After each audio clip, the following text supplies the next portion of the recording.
प्यारे विद्यार्थियों, हम कर रहे हैं अंग्रेज़ अफ़गान संबंध का तीसरा व्याख्यान। इससे पहले हम 2 व्याख्यान इस टॉपिक के कर चुके हैं। विगत व्याख्यान में हमने किया था कि बर्न्स मिशन इंग्लैंड ने जो ब्रिटिशर्स ने जो बर्न्स मिशन किया था अफ़गानिस्तान के लिए, और वहाँ स्थितियों को अपने नियंत्रण में करने का प्रयास किया था,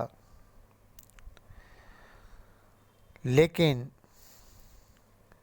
जो पूरे प्रयास हैं इनके वो असफल रहे और बर्न्स मिशन वापस भारत लौट आया। अब जब बर्न्स मिशन फेल हो जाता है, गवर्नर जनरल ऑकलैंड जो चाह रहा है वो नहीं हो पाया,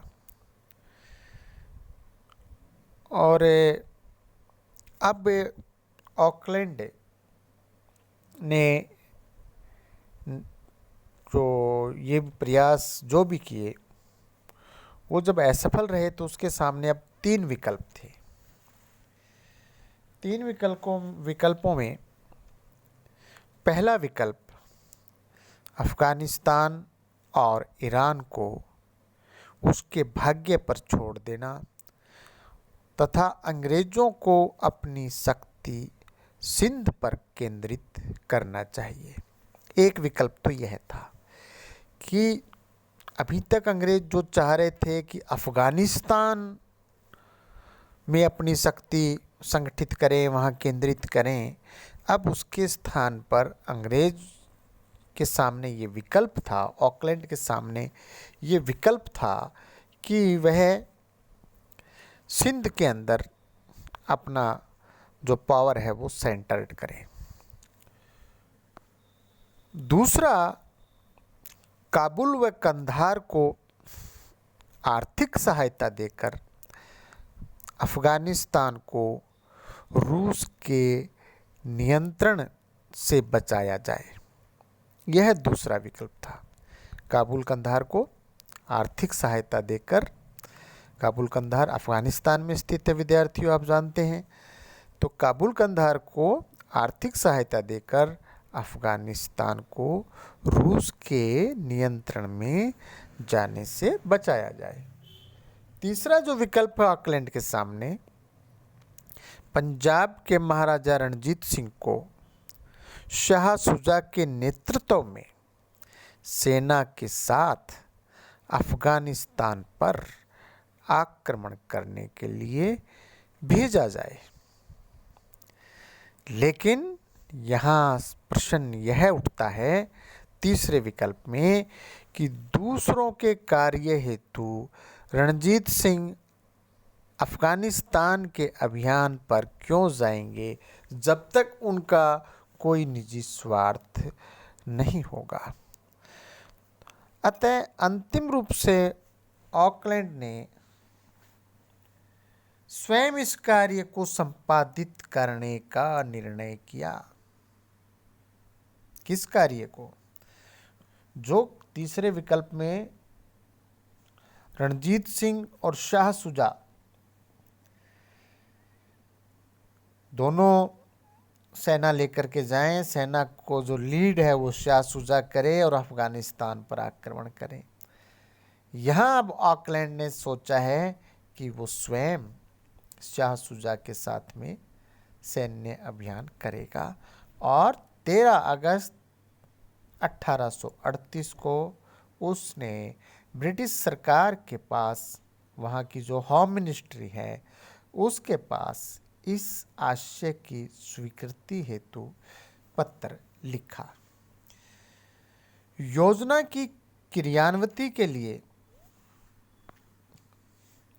अंग्रेज़ों ने रणजीत सिंह एवं शाह शुजा के मध्य एक त्रिपक्षीय संधि का प्रावधान किया।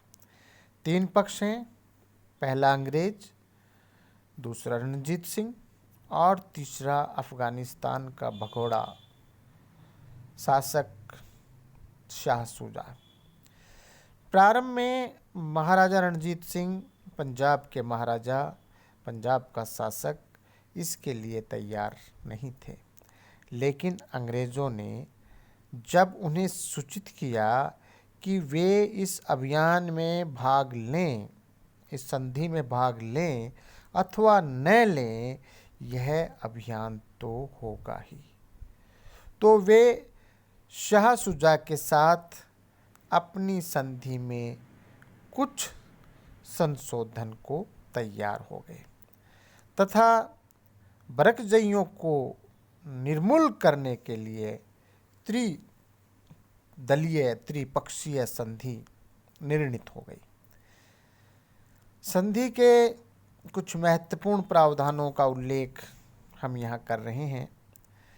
पहला तो ये था कि शाह शुजा और उसका उत्तराधिकारी भविष्य में सिंध नदी के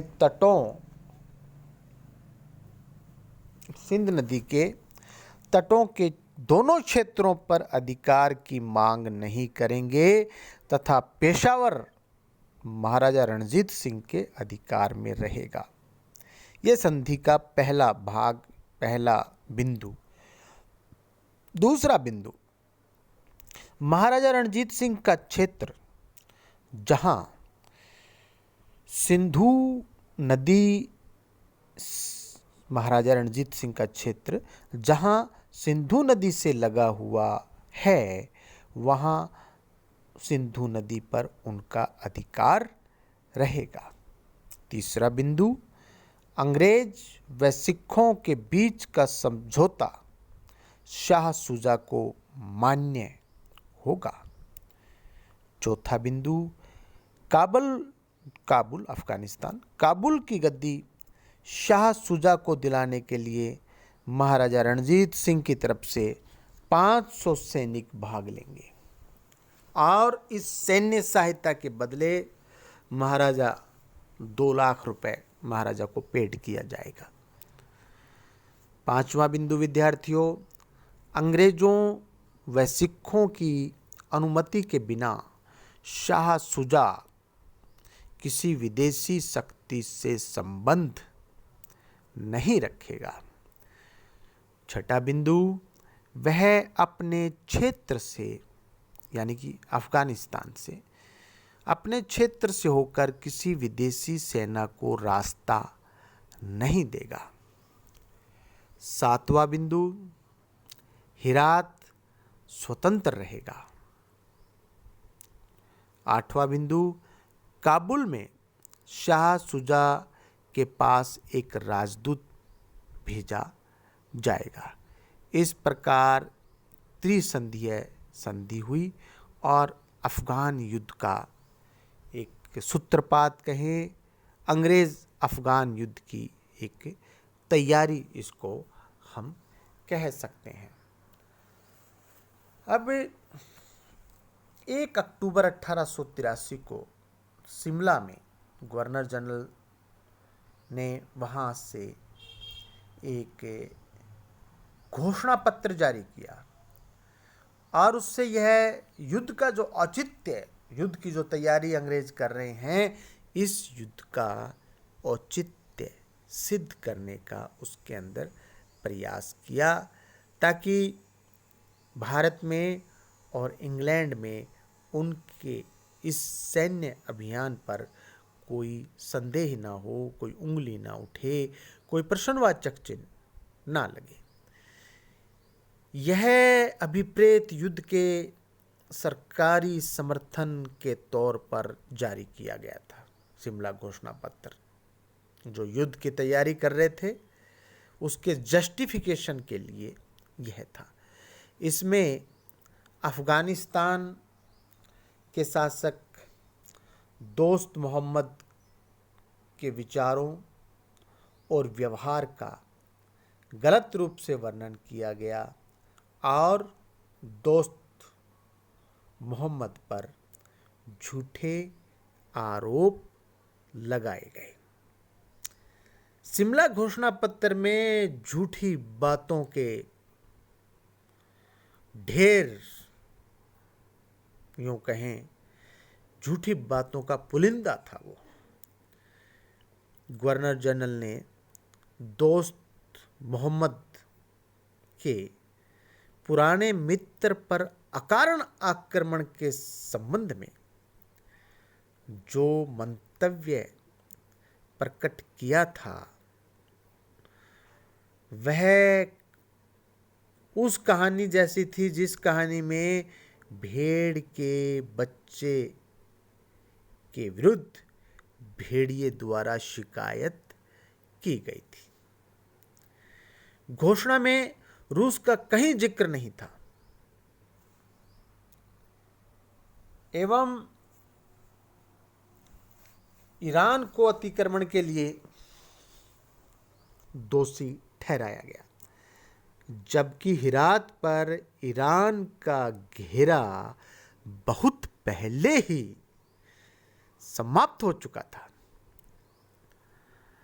ऑकलैंड की नीति का किसी भी तरह से समर्थन नहीं किया जा सकता। ऑकलैंड जिसने कि घोषणा पत्र जारी किया, ऑकलैंड जो कि गवर्नर जनरल था, ऑकलैंड जो कि अफगानिस्तान की पॉलिसी को डील कर रहा है, भारत का सबसे बड़ा, ब्रिटिश भारत का सबसे बड़ा अधिकारी।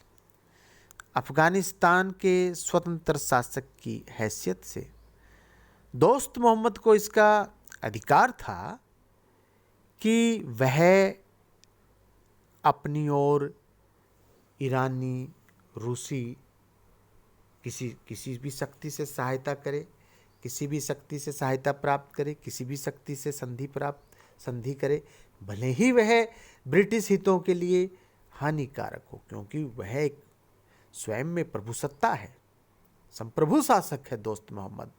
वो चाहे संधि ईरान से करे, चाहे वो रूस से करे, चाहे वो किसी और शक्ति से करे, इसमें अंग्रेज़ों को यदि कोई दिक्कत होती है तो वो अंग्रेज़ों की समस्या है, दोस्त मोहम्मद की समस्या नहीं है। लेकिन दोस्त मोहम्मद ने भी ब्रिटिश मित्रता प्राप्त करने के लिए भी प्रयत्न किए